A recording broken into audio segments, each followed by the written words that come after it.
Intellectual property right. Intellectual property right को समझने से पहले हम समझेंगे कि इंटेलेक्चुअल प्रॉपर्टी क्या होती है। देखिए, इंटेलेक्चुअल का मतलब होता है the person's ability to understand, to think, to create new ideas. कोई भी क्रिएशन हो उसकी शुरुआत जो है एक आइडिया से शुरू होती है। यानी कि आपको कोई प्रोडक्ट बनाना है तो सबसे पहले आपके माइंड में आइडिया आएगा और उस आइडिया के बेसिस पे जो है फिर आप जो है कोई प्रोडक्ट को क्रिएट करते हो। तो कोई भी क्रिएशन जो है उसकी शुरुआत आइडिया से शुरू होती है। जैसे कि ग्राम बेल ने जो है टेलीफोन को इन्वेंट किया तो सबसे पहले उनके दिमाग में आइडिया आया होगा, उस आइडिया के बेसिस पे उन्होंने जो है टेलीफोन का आविष्कार किया। लाइट बल्ब, थॉमस एडिसन ने जो है लाइट बल्ब का इन्वेंशन किया। इसी तरीके से बहुत सारे बुक्स जो है राइटर्स लिखते हैं, अलग अलग राइटर्स ऑथर्स होते हैं जो कि बुक्स लिखते हैं, तो वो उनके क्रिएटिव आइडियाज होते हैं, वो उनकी इंटेलेक्चुअलिटी होती है। जैसे कि चेतन भगत का नाम आपने सुना होगा, तो उन्होंने बहुत सारी अच्छी अच्छी नॉवेल्स जो है वो बुक्स जो है उन्होंने लिखी है। पेंटिंग्स में मोनालिसा की पेंटिंग जो है फेमस है। सॉन्ग्स, बहुत सारे म्यूजिक डायरेक्टर को देखते होंगे कि जो अलग अलग अपने अपने लोग की क्रिएटिव आइडिया के बेसिस पे लोग जो है अलग अलग म्यूजिक जो है वो जहां पर क्रिएट करते हैं। आपने देखा होगा कि बहुत सारे सॉन्ग्स होते हैं और सारे सॉन्ग्स अलग होते हैं। सभी सॉन्ग्स के लिरिक्स, सभी सॉन्ग्स के धुन जो है वो डिफरेंट होते हैं। यानी कि ये क्या है, क्रिएटिव आइडियाज हैं डिफरेंट पीपल्स की, उनकी इंटेलेक्चुअलिटी है जिसके बेसिस पे आपको नए नए सॉन्ग्स जो है वहां पर सुनने को मिलते हैं। सिंबल्स, नेम, इमेज, डिजाइन जो डिफरेंट कंपनीज यूज करती हैं, तो अलग अलग ब्रांडेड कंपनीज देखिए तो उनका नाम, उनका लोगो, उनका साइन, उनका कलर कॉम्बिनेशन सब कुछ क्या होता है, डिफरेंट होता है। तो ये सब क्या है, ये सब ह्यूमन क्रिएटिविटी और ह्यूमन की स्किल्स का प्रोडक्ट है। क्लियर? यानी कि ह्यूमन के अंदर एक कैपेसिटी होती है कि वो सोच सकते हैं, वो समझ सकते हैं, उनके अंदर एक क्रिएटिविटी होती है, स्किल होता है जिसका यूज करके वो डिफरेंट डिफरेंट चीजें इन्वेंट करते हैं, डिफरेंट बुक्स, डिफरेंट पेंटिंग, वो सॉन्ग, सिंबल, ये सब सारी चीजें जो है वो क्रिएट करते हैं। तो ये जो ह्यूमन बीइंग अपना दिमाग यूज करके डिफरेंट डिफरेंट चीजें क्रिएट कर रहा है, उसी को हम क्या कहते हैं, इंटेलेक्चुअल प्रॉपर्टी कहते हैं। तो intellectual property refers to the product of human mind, यानी कि ह्यूमन माइंड का यूज करके जो चीजें क्रिएट कर रहा है ह्यूमन, उसी को हम क्या कहते हैं, इंटेलेक्चुअल प्रॉपर्टी कहते हैं। आपने कहीं पर कोई जमीन खरीदा या फिर कोई आपने फ्लैट परचेज किया या फिर आपने कोई गाड़ी परचेज की, तो उस गाड़ी के, उस जमीन, उस फ्लैट के ऑनर कौन हो जाते हैं, आप हो जाते हैं। अब वो आपकी प्रॉपर्टी हो गई। क्लियर? क्योंकि आपने उसको परचेज कर लिया। तो इसी तरीके से जब आप कोई खुद का माइंड यूज करके खुद कुछ नया क्रिएट करते हैं, जैसे कि आपने कोई बुक लिख दी, कोई आपने सॉन्ग क्रिएट किया, कोई आपने सिंबल बना दिया या फिर कोई आपने इन्वेंशन कर दिया, तो वो अब आपकी प्रॉपर्टी हो गई है। तो इस टाइप की प्रॉपर्टी को हम इंटेलेक्चुअल प्रॉपर्टी कहते हैं। तो जैसे अदर प्रॉपर्टी को जो है आप रेंट पे या फिर उसको किसी और को दे सकते हो या फिर उसको सेल कर सकते हो। जैसे आपने कोई फ्लैट परचेज किया तो आप चाहो तो उसको जो है किसी और को रेंट पे दे सकते हो। आपने कोई खेती की जमीन है तो आप उसको लीज पे दे सकते हो किसी को। आपके पास कार है तो आप उसको दूसरे को बेच सकते हो। तो उसी तरीके से इस इंटेलेक्चुअल प्रॉपर्टी को भी जो है आप किसी और को रेंट कर सकते हो, दे सकते हो, बेच सकते हो। जैसे कि आपने कोई बुक लिखी तो उस बुक का कोई कंटेंट अगर कोई और यूज करना चाहता है तो वो आपके पास आएगा, वो आपसे जो है आपको पैसे पे करेगा और आपसे राइट लेगा और वो जाके आपकी बुक का कंटेंट यूज कर सकता है। आपने कोई म्यूजिक क्रिएट किया, आपने कोई जो है इन्वेंशन किया है, तो उसको अगर यूज करना है तो वो आपसे जो है आएगा, परमिशन लेगा, आपको उसके बदले कुछ ना कुछ फाइनेंशियल बेनिफिट प्रोवाइड करेगा और फिर वो जो है आपकी उस प्रॉपर्टी को यूज कर सकता है। क्लियर? तो इंटेलेक्चुअल प्रॉपर्टी का यहां पर कहने का मतलब है कि आपने अपनी क्रिएटिविटी, अपनी स्किल, अपने माइंड का यूज करके जो भी चीजें क्रिएट की, कोई इन्वेंशन किया, कोई बुक लिखी, कोई सॉन्ग्स लिखा है, तो वो चीज आपकी इंटेलेक्चुअल प्रॉपर्टी कहलाती है। जैसे कि फेमस बुक है जंगल बुक, तो जंगल बुक के राइटर कौन है, रुडयार्ड किपलिंग। तो ये जो है जंगल बुक के ऑनर हैं। और अगर किसी को भी जंगल बुक का कंटेंट यूज करना होगा तो सबसे पहले रुडयार्ड किपलिंग का वहां पर उनको परमिशन लेना पड़ेगा। बिना परमिशन के, बिना ऑथराइजेशन के अगर वो जंगल बुक के कंटेंट को यूज करते हैं कहीं पर भी तो उनके ऊपर लीगल एक्शन लिया जा सकता है। इसी तरीके से डिफरेंट ब्रांड के नेम देखते हैं, डिफरेंट ब्रांड के लोगो देखते हैं। जैसे एप्पल हो गया तो एप्पल का लोगो, एप्पल का नाम, तो ये क्या है, ये भी क्या है, ये इंटेलेक्चुअल प्रॉपर्टी है। इसी तरीके से आप म्यूजिक में देखिए तो आईपीएल जो इंडियन प्रीमियर लीग होता है उसका सिग्नेचर ट्यून जो है, सिग्नेचर म्यूजिक जो है वो भी क्या है, वो आईपीएल का है। अगर वो कहीं पे भी बजता है तो आप समझ जाते हैं कि हाँ ये क्रिकेट से रिलेटेड है, आईपीएल के मैच होने वाले हैं। तो ये क्या है, ये इंटेलेक्चुअल प्रॉपर्टी होता है। यानी कि उन्होंने खुद का अपना कुछ क्रिएटिविटी का यूज करके जो है उन्होंने खुद का लोगो, खुद का सिंबल, खुद की बुक या फिर खुद का म्यूजिक क्रिएट किया है। क्लियर?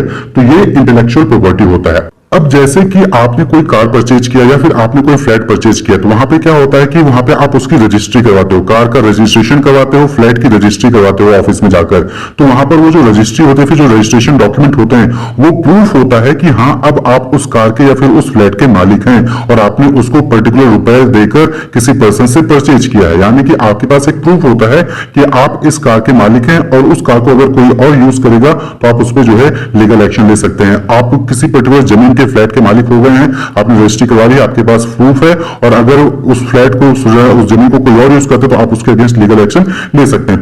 तो सिमिलरली जैसे कि आप फिजिकल प्रॉपर्टी के लिए रजिस्ट्रेशन करवाते हो, उसी तरीके से इंटेलेक्चुअल प्रॉपर्टी पे राइट पाने के लिए, यानी कि ये आप ही का क्रिएटिव स्किल का यूज करके आपने कोई बुक लिखी, कोई म्यूजिक लिखी है, ये आप ही का है, उसके लिए आपको रजिस्ट्रेशन करवाना पड़ता है। तो आपको जो है पेटेंट वाले डिपार्टमेंट में जाना होगा, जैसे ipindia.gov.in है या फिर copyright.gov.in है। तो यहाँ पर जाके आपको अपने इंटेलेक्चुअल प्रॉपर्टी की रजिस्ट्रेशन करवानी पड़ती है, और जब आप रजिस्ट्रेशन करवा लेते हैं तो वहां पर आपको एक राइट मिल जाता है कि अब आपसे पूछे आपकी बुक, आपका म्यूजिक, आपका सॉन्ग, आपका साइन सिंबल कोई और यूज नहीं कर सकता है। तो उसी राइट को हम क्या कहते हैं? Intellectual property right. यानी कि आपने कोई बुक लिखी, आपने उसको रजिस्ट्रेशन करवा लिया, तो अब जो है उस बुक को आपके बगैर, आपसे बिना परमिशन लिए कोई और यूज नहीं कर सकता है। तो इस राइट को हम कहते हैं इंटेलेक्चुअल प्रॉपर्टी राइट। क्लियर? तो इंटेलेक्चुअल प्रॉपर्टी राइट क्या हो गया?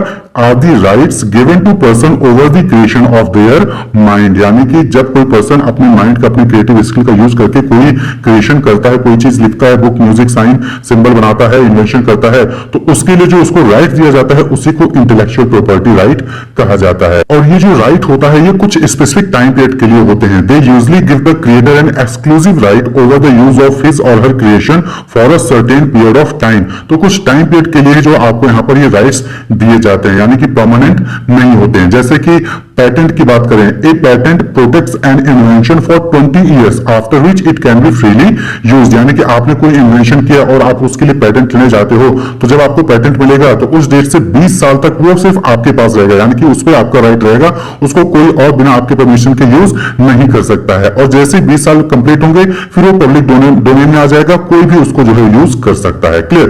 इसी तरीके से the term of protection of a design is valid for 10 years which can be renewed for further 5 years after expiration of this term। यानी कि अगर आपने कोई डिजाइन, यूनिक डिजाइन क्रिएट किया है, आपने कोई यूनिक डिजाइन क्रिएट किया है, तो उसके लिए भी जो है आप रजिस्ट्रेशन करवा सकते हो, जहां पर आपको 10 साल का राइट मिलेगा, यानी 10 साल तक उस डिजाइन के मालिक आप होंगे।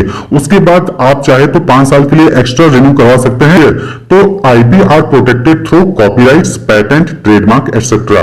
तो आईपी यानी कि इंटेलेक्चुअल प्रॉपर्टी जो है उसको अगर आपको प्रोटेक्ट करना है, आपको उसके ऊपर राइट्स लेना है, तो उसके लिए आपको जो है कॉपीराइट, पेटेंट या फिर ट्रेडमार्क में रजिस्ट्रेशन करवाना होता है। To protect intellectual property in India one can apply to the authority concerned under the government of India for protection. तो गवर्नमेंट ऑफ इंडिया के अंदर जो है अथॉरिटी क्रिएट की गई है, मिनिस्ट्री है, डिपार्टमेंट है, वहां पर जाकर आपको जो है इस इंटेलेक्चुअल प्रॉपर्टी का रजिस्ट्रेशन कराना होता है। उसके बाद ही जो है आपको पर्टिकुलर राइट्स दिए जाते हैं। IPR enables the creator or owner to earn recognition or financial benefit by using their creation or invention। तो IPR के जरिए क्या होता है कि अगर आपने इंटेलेक्चुअल प्रॉपर्टी राइट ले लिया है, तो अब जो है आपने जो भी चीज क्रिएट की है, कोई भी चीज इन्वेंट की है, तो आपको उसके लिए रिकॉग्निशन मिलेगा, यानी कि आपका नाम भी होगा, प्लस आपको उसके जरिए फाइनेंशियल बेनिफिट भी होगा। नहीं तो आपने कोई म्यूजिक बनाया, आपने कोई जो है मूवी बनाई और उस मूवी का क्रिएशन कोई और ले लेगा, कोई और उसका जो है फाइनेंशियल बेनिफिट उठा लेगा। लेकिन जब आप IPR कर लेते हो तो उस मूवी का जो राइट होता है वो आपके पास होता है, और उस मूवी को दिखाकर जो भी पैसे मिलेंगे उस पर आपका अधिकार होता है। तो रिकॉग्निशन भी मिलेगी कि हाँ ये मूवी आपने बनाई है, और प्लस उसको देखकर जो भी पैसा अर्न होगा उस पैसे पे भी आपका अधिकार होगा। तो डिफरेंट लॉज हैं इंटेलेक्चुअल प्रॉपर्टी को प्रोटेक्ट करने के लिए, राइट्स प्रोवाइड करने के लिए डिफरेंट लॉज हैं। जैसे ट्रेडमार्क एक्ट 1999 है, पेटेंट अमेंडमेंट एक्ट 2005 है जो कि 1 जनवरी 2005 से इफेक्टिव हुआ है। कॉपीराइट के लिए कॉपीराइट एक्ट 1957 है। तो ये जो डिफरेंट लॉज हैं ये इंडिया में है, और ये जो है लॉज बनाए गए हैं जिससे कि इंटेलेक्चुअल प्रॉपर्टी राइट को रेगुलेट किया जा सके, और अगर कोई इसको वायलेट करता है तो उस केस में उसको क्या पनिशमेंट होगी वो भी वहां पर जो है इसमें डिसाइड किया जा सकता है। तो 2 इंपॉर्टेंट वेबसाइट हैं, ipindia.gov.in एंड .gov.in ये 2 वेबसाइट है जहां पर जाकर आप जो है अपनी इंटेलेक्चुअल प्रॉपर्टी को रजिस्टर करवा सकते हैं। तो ipindia.gov.in पर आपको डिजाइन हो गया, ट्रेडमार्क हो गया, इनके जो है आप वहां पर जाकर रजिस्ट्रेशन कर सकते हैं। वहीं पर कॉपीराइट के लिए आपको जो है रजिस्ट्रेशन करवाना पड़ता है। अब नेक्स्ट क्वेश्चन है, why is IPR important? Intellectual property right important क्यों है? तो जो इंटेलेक्चुअल प्रॉपर्टी की इंपॉर्टेंस है, इसकी इंपॉर्टेंस पहली बार जो रिकॉग्नाइज की गई थी वो Paris convention for protection of industrial property 1883 में हुआ था, और वहीं पर burn convention for the protection of literary and artistic work 1886 में होता है। यहां पर जो है इंटेलेक्चुअल प्रॉपर्टी की जो इंपॉर्टेंस है उसकी इंपॉर्टेंस को यहां पर रिकॉग्नाइज किया गया, और ये दोनों ही जो ट्रीटीज हैं, इन ट्रीटीज को world intellectual property organization WIPO जो है वो एडमिनिस्टर करती है। तो पेरिस में कन्वेंशन हुआ जहां पर इंडस्ट्रियल प्रॉपर्टी के प्रोटेक्शन को लेकर इंपॉर्टेंस नीड रिक्वायर हुई, वहीं पर बर्न में कन्वेंशन हुआ जहां पर लिटरेरी और आर्टिस्टिक वर्क के प्रोटेक्शन के रिक्वायरमेंट को वहां पर महसूस किया गया।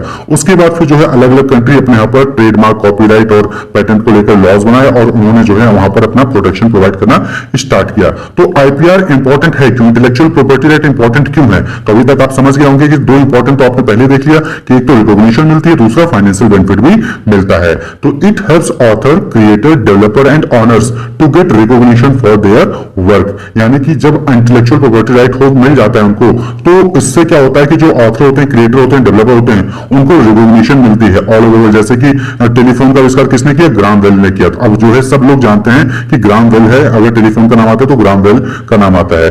बल्ब का आविष्कार किसने किया? तो एडिसन का नाम आता है। क्लियर? तो रिकॉग्निशन मिलती है। क्लियर? नेक्स्ट जो इंपॉर्टेंस है फिर बेनिफिट कह लीजिए, इट इंसेंटिवाइज यानी कि provide financial benefit to inventors, authors, creators etcetera for their work. यानी कि आपने कोई बुक लिखी और वो बुक सेल होगी तो उससे जो भी फाइनेंशियल बेनिफिट होगा वो आपको मिलेगा। तो बुक लिखी आपने और आप ही को फाइनेंशियल बेनिफिट मिले, इसके लिए इंटेलेक्चुअल प्रॉपर्टी राइट जरूरी होता है। यानी तो नहीं तो आपने बुक लिखी, उसको कॉपी करके कोई और पब्लिश करके वो पैसा कमा रहा होगा, तो इससे आपको फाइनेंशियल बेनिफिट नहीं मिलता है। तो फाइनेंशियल बेनिफिट आपके काम के लिए आप ही को मिले, इसके लिए इंटेलेक्चुअल प्रॉपर्टी राइट जरूरी होता है। It encourage creation of new path breaking inventions such as cancer cure medicine. तो जो है आईपीआर आपको मोटिवेट करता है, आईपीआर लोगों को मोटिवेट करता है कि वो नए नए चीजें क्रिएट करें, नए नए इन्वेंशंस करें, जिससे कि उनको फाइनेंशियल बेनिफिट भी मिलेगा और उनका रिकॉग्निशन भी मिलेगा, उनको रिकॉग्निशन भी मिलेगा। क्लियर? तो आईपीआर वहां पर भी इंपॉर्टेंट करता है। IPR facilitates the transfer of technology in the form of foreign direct investment, joint venture and licensing। यानी कि अगर आपके पास इंटेलेक्चुअल प्रॉपर्टी राइट है तो आप अपने उस क्रिएटिव आइडियाज को या फिर उस इन्वेंशन को आसानी से किसी दूसरे कंट्री में या फिर किसी दूसरी कंपनी को license as a license provide कर सकते हैं। जैसे कि आप देखते होंगे KFC, तो KFC के लिए डिफरेंट जगह पर फ्रेंचाइजी प्रोवाइड की जाती है। तो KFC है कहीं और का, लेकिन आप देखेंगे ऑल ओवर वर्ल्ड जो है KFC की फ्रेंचाइजी ओपन है। तो ज्वाइंट वेंचर, लाइसेंसिंग, फ्रेंचाइजी करने के लिए, किसी दूसरे कंट्री में इन्वेस्टमेंट करने के लिए आईपीआर की रिक्वायरमेंट वहां पर होती है। यानी कि अगर आपके पास आईपीआर है तो आसानी से आप कहीं और भी उसका यूज कर सकते हैं। जैसे बुक आपने लिखी, बुक का आईपीआर आपके पास है, तो उस बुक पे कोई दूसरा बंदा मूवी बनाना चाहता है तो पहले उसको आपसे परमिशन लेना पड़ेगा और कुछ फाइनेंशियल बेनिफिट्स भी देने होंगे, उसके बाद फिर जो है आपके बुक पर वो मूवी बना सकता है। तो बहुत सारे ऐसे मूवीज आप देखते होंगे कि जो कि लिखा होता है कि बेस्ड ऑन दी बुक। तो इस तरीके से आईपीआर जो है डिफरेंट तरीके से वो इंपॉर्टेंट होता है। तो इंडिया में हम बात करें तो कौन कौन से आईपीआर प्रोवाइडेड हैं? The following types of intellectual property rights are recognized in India: copyright, trademark, patent, geographical indication, design, plant variety and semiconductor integrated circuit layout design. तो ये जो है इतने टाइप के, यानी कि आपके पास 7 टाइप के इंटेलेक्चुअल प्रॉपर्टी राइट्स हैं जो कि रिकॉग्नाइज्ड हैं इंडिया में। इन पे जो है आपको इंटेलेक्चुअल प्रॉपर्टी राइट मिलता है, इनके लिए आप रजिस्ट्रेशन करवा सकते हैं इंडिया में। क्लियर? इनसे रिलेटेड अगर आपने कोई भी चीज क्रिएट की है, इन्वेंट की है, तो आप जाके रजिस्ट्रेशन करवा सकते हैं, उसके लिए आपको इंटेलेक्चुअल प्रॉपर्टी राइट मिल जाएगा। तो इन सभी को हम आगे नेक्स्ट वीडियो में डिस्कस करेंगे। Wish you all the best, keep watching.